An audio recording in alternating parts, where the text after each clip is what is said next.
What's going on, y'all? It's your boy E-Buck. It is that show that we call Big Buck Sports Report. We give you the quickie Friday night edition. What's going on? How everybody doing? Hope you off and started on your holiday weekend. Road to Stardom in the building. What's going on, Road? Happy anniversary, by the way. Road to Stardom's anniversary with this week, y'all. She has been on these airways for over a decade now. So congratulations to Rose on her fine broadcast where she talks about independent music and other things, music as well. Please check her out. We always will encourage you to check out Road to Stardom. You can follow this right here. Just go to her doggone page. That's what you will see. Make sure when you see that like and the follow, that your like is in there and your follow is in there because we appreciate you and we appreciate Rose. You see what I'm saying? So make sure you follow her, please. We appreciate you. Thank you very much for that. Yeah. What's up, EV? What's going on, fam? What's going on? Appreciate you checking in. Like I said, we're doing a quick live version right quick for y'all. Just finish watching the Liberty game. We won. The New York Liberty. We can start right there, Ro. Let's talk WNBA. As you know, we are deep into the playoff push in the WNBA. We are down to that last week or two, really, for like the last 3 or 4 games on the schedule. As it stands right now, I think we are setting up for a very big matchup in that WNBA final between that New York Liberty team that Rode is talking about, and of course the team that I'm still saying probably will win it all. That would be the Las Vegas Aces. As you know, those teams have played, I believe, 3 times in the last month or so, with the Liberty winning 2 of those 3 games. So they have shown that they can actually beat the present world champs. But that being said, the Aces are awaiting back the arrival of one Candace Parker. I do believe if Candace Parker comes back and she is healthy, she will be what they need to get them over the top to that next level when it comes to the finals. And that's what it will take to beat the Liberty. Outside of that, I think if Candace doesn't come back this season, and in fact the New York Liberty do meet the Aces in the finals, it's going to be a hell of a matchup. It could go either way. I still pick the Aces to win in probably 5. But that being said, Liberty clinched their spot, so did the Aces. As a matter of fact, as of now, there are 3 playoff spots out of the 8 in the WNBA that have been clinched. You got the Aces, you got the Liberty, and you got the Connecticut Sun, all clinching playoff spots right now. The middle of the pack in the WNBA, that's where the real race is right now. A lot of the teams pretty much neck and neck in terms of where they are. I would say the team out of the rest of the pack to look out for right now are 2 of them. One would be the Dallas team. That Dallas team is very, very capable of beating any of the big girls on any given night. They have a very good defensive squad. And when you put together a Wale with the young lady out of UConn, and then of course you got Odyssey Sims, who basically was not even on that squad to start the season, but has definitely contributed big time. You got Sabu Sabali also on that Dallas squad, so definitely look out for them. Also, I say you need to keep an eye on that Atlanta squad. The Atlanta Dream squad looking pretty good the last few weeks that I've seen. With the addition of people like Haley Jones that they got out of Stanford, and of course Howard, who's playing excellent basketball over there. I really do think that they may be a team to reckon with in the playoffs as well. So yeah, looking forward to this last week or 2 of the WNBA season. Like I said, the playoffs should be starting around about the middle of September. Now I know some of y'all are not big WNBA fans, but do know that WNBA is doing quite well this season. They are getting their best numbers in terms of television ever. They are getting their best numbers in terms of attendance ever. So definitely growing as a fan base, and I'm looking forward to those playoffs and for the WNBA to continue to grow. And keep in mind, this is probably the best year in the WNBA to be one of the bottom 3 teams. Right now, as it stands, are pretty much Phoenix, Seattle, and Chicago Sky. Because those 3 teams will get first crack at some of the great talent that's coming out next year after this year in college basketball, the women, where you got Cameron Brink out of Stanford coming out. We, of course, got Paige Beckers looking to come out of UConn. And, of course, the number 2 probably picks that will come out in next year's draft. We will have, of course, the lady that we all been seeing all over everywhere this summer. That would be Miss Angel Reese. And then also, we have, of course, Caitlin Clark, who is probably the next Larry Bird type player. The answer to that, my friend, is no. No, that is not. Like I said, definitely looking forward to next year's WNBA season for sure, with all that talent coming in. That being said, as you know, the thing that most of you care about right now is not WNBA, but actually the NFL, which is set to start off next week. Before we get into the NFL, me and that guy y'all know is Hugh Lee. I know you've been wondering where he's been at. Well, he definitely will be a part of the show moving forward. In fact, we will be doing an NFL preview next week on Wednesday. So look forward to that. We are doing an NFL preview. We're going to talk about all your favorite teams, what we think they're going to do this season, and who we think are going to be your Super Bowl champions, who we think are going to be the MVPs of the league. So tune in on the regular scheduled time, Wednesday, 9:30, for that NFL preview show. We are definitely going to do a short preview show of the college football season. We're going to get into that. But first, I want to mention a couple other things. As road is coming, a lot of the games have been on Prime and NBA TV. Absolutely. Like I said, in terms of WNBA, they've been broadcasting on more platforms than I've ever seen, between Prime Video, NBA TV. Right now, if you wanted to watch the game, I'm pretty sure they're showing the late game on Ion TV. They've been showing the WNBA every Friday on Ion TV. You can check them out there. And like I said, CBS Sports, NBC Sports, they've pretty much been everywhere you can think of sports-wise. So it is good. I do believe the actual WNBA finals, a couple of those games at least, are actually going to be on ABC when they have those finals. So you'll be able to check them out in prime time on network television. It's awesome. And speaking of awesome women's presentation in sports, for those of you not aware, you can go on YouTube, you can look up Nebraska Volleyball.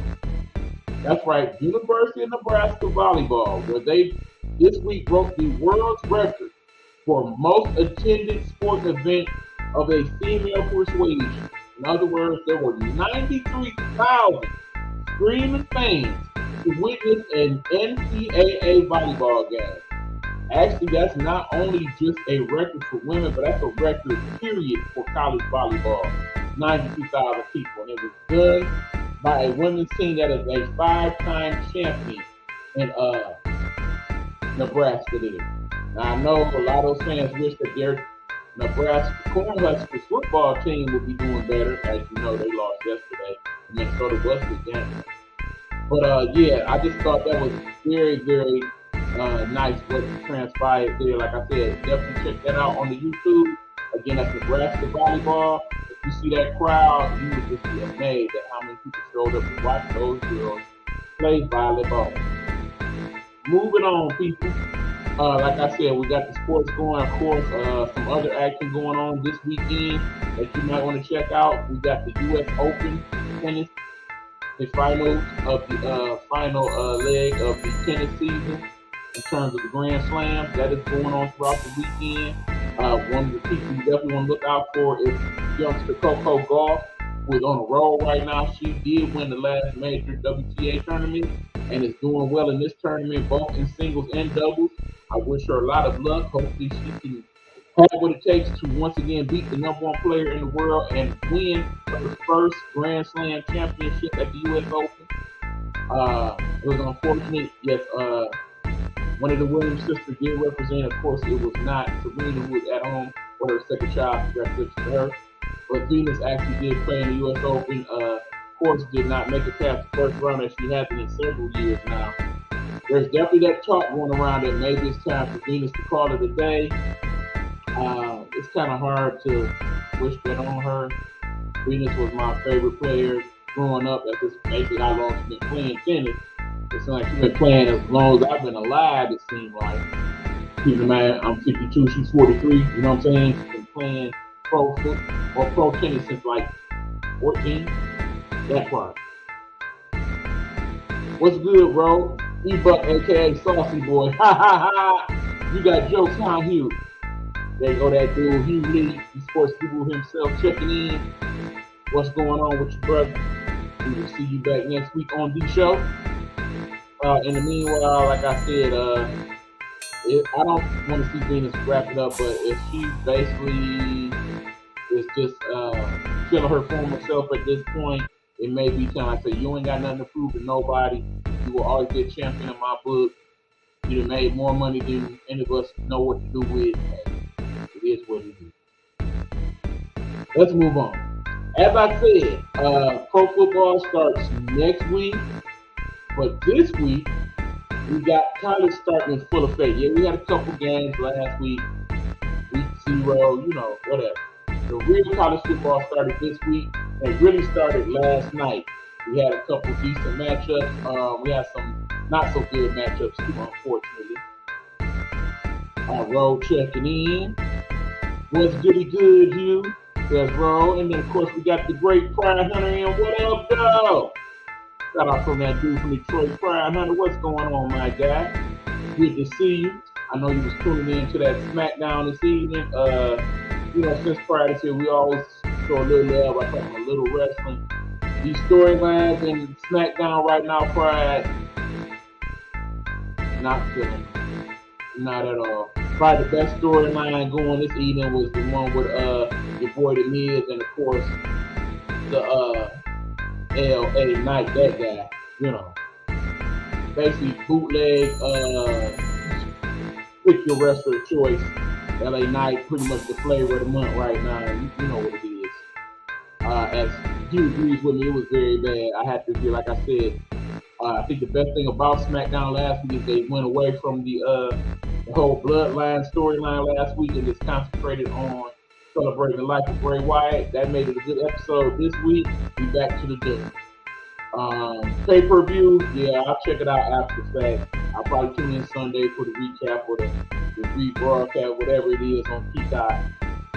Checking it out live. I'm not going to waste my time with that.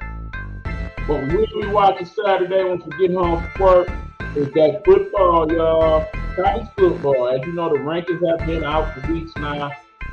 Most of your major teams this weekend, they're not really playing nobody. You're going to see a lot of blowouts this week, y'all. Week 1 is usually like that in college football. Basically, you have the big teams playing those, the practice squad, scrimmage type teams. Take my Michigan Wolverines, for example. They got ECU tomorrow at the big house. That's going to be a butt whooping of major proportions.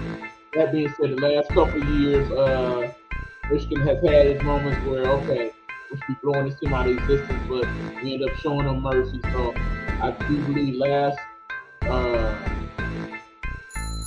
line I seen on that game was Michigan by 32. It may or may not happen. Who knows? We know Michigan gonna win just to show how bad they want to be. That being said, like I said, the main teams to talk about are, of course, all those in the major conferences. And let's be honest, this year it's about 2 conferences because in the end they pretty much taking over everything. That would be the Big Ten and the SEC. I'll be extremely surprised if your national champion is not out of one of those 2 conferences. Okay. In fact, I will go as far to say there's 4 teams that are the most likely winner of this year's college championship. And they all play either the Big Ten or the SEC. So again, it's the usual suspects. We got Alabama, Georgia, Michigan, Ohio State.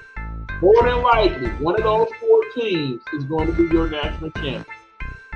Why not think that? Keep in mind, you think about the last 4 or 5 playoffs in the last 4 or 5 years, at least 1 or 2 of those teams have been in. At least one of those 4 teams have won. So that being said, pick one. Yeah, we being biased, I ain't gonna lie. I'm going with the Wolverines this year. It makes sense. Think about it. Out of all those 4 teams I just mentioned, they have the most players coming back out of any of those 4 teams, including most of Michigan's offense from last year. And seeing that Michigan played well until they didn't in the championships, I don't see why not. He was checking in. He's saying, I think Michigan finally gets over the hump. I do believe if there's any year that they can win the national championship, this would be that year. That being said, if you are a Pac-12 fan, enjoy it while you can, my people, because this is for all intents and purposes, it's the last year of the Pac-12. Roll is saying, do you think the Jets are Super Bowl contenders with Rodgers on the team? Then, well, we definitely will do our preview next week in regards to the NFL. I will give you some quick comments. Jets are definitely going to be legitimate contenders to go to the playoffs. In terms of the Super Bowl, I think we'll get into that a little bit more next week. I definitely think they are a playoff contender at this point, especially with the acquisition of the running back that they got from Minnesota Vikings. Y'all know who I'm talking about. I cannot believe still that Minnesota let that dude go. Dalvin Cook was one of the best running backs in the league by far. And they basically just didn't want to pony up the money to sign him. So the Jets, now with what it looks like going to be two very good running backs, good wide receiver, and of course Aaron Rodgers offensively, like I said, still got to worry about that offensive line they got going, but beyond the rest of it, I definitely like their chance. You checking in now? He says, I definitely think the Jets have a good chance, especially if they made a trade deadline deal. Tune in to Playing Time Audible Season 2. Actually tune in to this show known as Big Buck Sports Report. Game Time Audible is good. It's good. But that being said, we all see how we work it next week. You'll understand. You don't think Colorado has a chance with Deion as coach? Here's the thing. You got to remember, Deion, I do believe, is definitely a good football coach, particularly when it comes to motivating his team. But you got to remember what Deion had to work with. Colorado last year was one of the worst Big Five conference teams in all of America. They were awful, okay? And we talk about in the Pac-12 that wasn't that great to begin with. They were the worst team in the Pac-12 by far. If you haven't keeping up with the whole saga, remember, Deion went in and talked to the team for the first time and basically told most of that team at the time, I ain't gonna lie to you, y'all ain't gonna be here. You might as well pack the stuff up now, because from what we saw, we don't want most of it. And I thought that was the most honest I've ever seen any college football coach be with a team. And that being said, the majority of those players are no longer with Colorado. When we talk about transfer portal as a team, that is Colorado. That's when we will know how well transfer portal actually works this year. Because Colorado is very much a transfer portal team. With Deion basically bringing people from all across the country to be on Colorado. And of course, including his boy, or his son, both of them I should say, and a couple people that he had over there at Jackson State. So I'm really hoping that it works out well for him. My goal for Colorado is probably a little different than most. You know, since they've been hyping up Deion, I think a lot of people want Colorado to team for a playoff spot. There's no way they become that good in 1 year. I'm sorry. Colorado got talent now, but not that type of talent. Can they at least be bowl eligible? In other words, can they win at least 6 games and get into a bowl this year? I think it's in the realm of possibility. I think Deion might be able to wheel them that far. He was saying nope on the Colorado. But like I said, if they win 6 games, I think that's a good thing. I can work with that. That being said, reason again, I'm picking Michigan Wolverines win the national championship this year. They return most of their starters, particularly on offense. They have a very favorable schedule. Sadly, that early schedule is just garbage. Much like it was last year. They're playing 3 also-rans, 3 wannabes, 3 whooping boys, basically. So look for them to get off to a very good start. They already are ranked number 2. They should stay in 2 pretty much for the next 5-6 weeks, barring any type of weird loss that I really don't see them having. They actually should be a better team than last year. So if they were good enough to make the playoffs last year, I feel like they should do the same this year. They're good enough to beat Ohio State last year. I think they should do the same this year. Keep in mind that Ohio State game, always a critical game in Michigan season, is at Michigan this year. So definitely to their advantage as always to play at home. And you know, Ohio State, basically why I don't pick them is because they are missing crucial pieces to that team. You got some new blood, particularly at quarterback and at the wide receiver positions. So it's going to take them some time to gel, and I don't know if they're going to be able to do that to the degree that they need to beat Michigan. I think without being able to beat Michigan this year, they will not go to the national championship tournament, or let alone the national championship game. So that is that. That being said, like I said, you're a Pac-12 fan, enjoy it, because as you know, there have been big-time breakups. Next year, college football will not be this year's college football. It's going to look way different with all the super-duper conferences now. With the ACC basically adding a couple Pac-12 teams this week. We got the Big Ten adding UCLA, USC, Oregon, and Washington. You got the SEC basically adding whatever we didn't add. So that being said, after this year, really only got 2 teams left on the Pac-12, so that makes it to where there is no Pac-12 playing. That part. But yeah, like I said, college football season in full effect this weekend. Make sure you check it out. Let's talk a little bit of baseball before we head on out. As you know, the playoffs are approaching in baseball as well. Couple storylines not so good. First of all, the Yankees definitely not Yankeeing at this point. Usually it's this time of year that the Yankees start to step their game up and make their way to a playoff run. This year, we ain't gonna see no Yankees in the playoffs. I know that's hurting certain people's feelings, but it is what it is. Yankees can't be great everywhere. Another team not doing so good this year, the Cardinals. Usually the Cardinals making a playoff push at this point. They are looking bad. And of course, you really got to feel bad not only for Shohei Ohtani, who last week basically got hurt and is no longer able to pitch this season, still and of course, the fact that they made all those vital trades at the trade deadline in an effort to show Ohtani that we definitely want you here, want you to stay, and we really trying to do something here in the Los Angeles Angel organization. Unfortunately, that's not going to work out. You still got Mike Trout on the shelf, and they might as well go ahead and leave him there. Marvin Harrison Jr. said that he's coming. Yeah, he may be coming, but without somebody sufficient to throw the ball to him, bottom line, he is definitely probably going to be a top 10 pick in next year's draft. From what I see, he may be just as good as his father, and that's saying something. His father is a Hall of Fame wide receiver. Like I said, you got a few of the NFL youngsters to look out for in this college football season. You got that guy there. You got Emmitt Smith's son playing football. You got, of course, the great Jerry Rice's son is playing football this season. And there's 4 people to look forward to that are of NFL lineage. So you can check that out as your season goes along as well. But yeah, like I said, I'm just happy college football is back. We are beyond the times of COVID, so you can see full stadiums. This week maybe also because remember, a lot of these games take place this weekend where it's still very hot in many parts of the country. That's going to be 80-some degrees tomorrow at the Big House. Definitely not football weather, but it is what it is, right?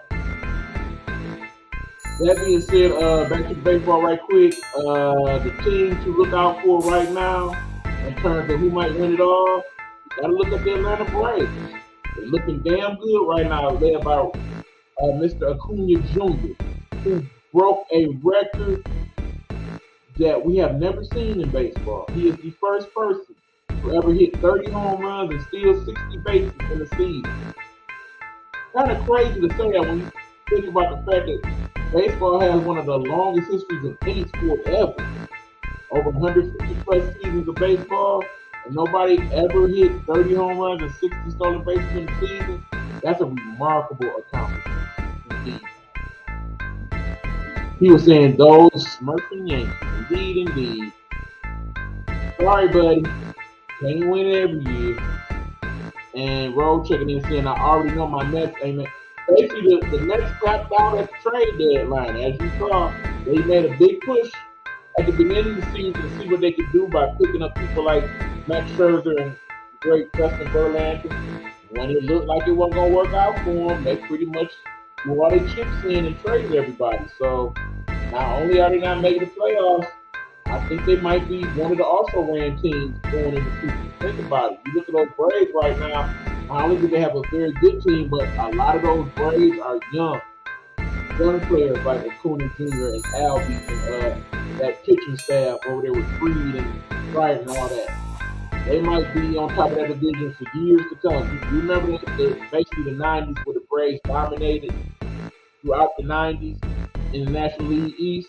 I see them having another run like that. And if not them, the Phillies been playing pretty good baseball. So between them two teams, it's gonna be hard for the Mets to overcome that. It's gonna be a lot of development of the farm system, I think, for the Mets for the next few years. Unfortunately, and I think the Yankees might also be in that same boat. The only difference is that the Yankees are usually willing to buy their way out of obscurity. You know what I'm saying? So don't be surprised if the Yankees get doing some wheeling and dealing in the offseason, starting, of course, by firing Mr. Aaron Boone. It is time for that coach to go, folks. Boone is done. He is done. And of course, you got my Tigers, who had basically been playing better up until this last week when they met up with them dang Yankees. Now they starting to come back down to earth in the division that really sucks. Even the Twins that lead the division in the Central, not a great squad. I thought the Tigers had a chance. I mean, they are getting good starting pitching overall, but they're hitting too inconsistent. There's days where they get the lighting the homer boards on, there's days where they strike out like nobody did. So it's gonna be a minute still from the Tigers, unfortunately. Those boys is trying to go back to back. I think he's saying that about the Braves. Like I said, I'm hard pressed to see any team beat the Braves. Any team can do it. It of course would be the LA Dodgers, and they have a series this weekend, the Dodgers and the Braves. So if you want to look at what more than likely is going to be the National League Championship Series ahead of time, you might want to check them out this weekend. That part there. But anyway, y'all, that's pretty much it for this edition of Big Buck Sports Report. Tune in next week, like I said, for the NFL preview with my guy, the sports guru, and myself, telling you about all things NFL and what we think is going to happen this year. Until then, I want y'all to have a very, very prosperous and safe weekend. I want y'all to stay cool because it's going to be hot out there, y'all. And I want y'all to keep watching the sports and keep checking into the sports report. See how we feel about it. Until next time, y'all, there is no outro. I'm just out.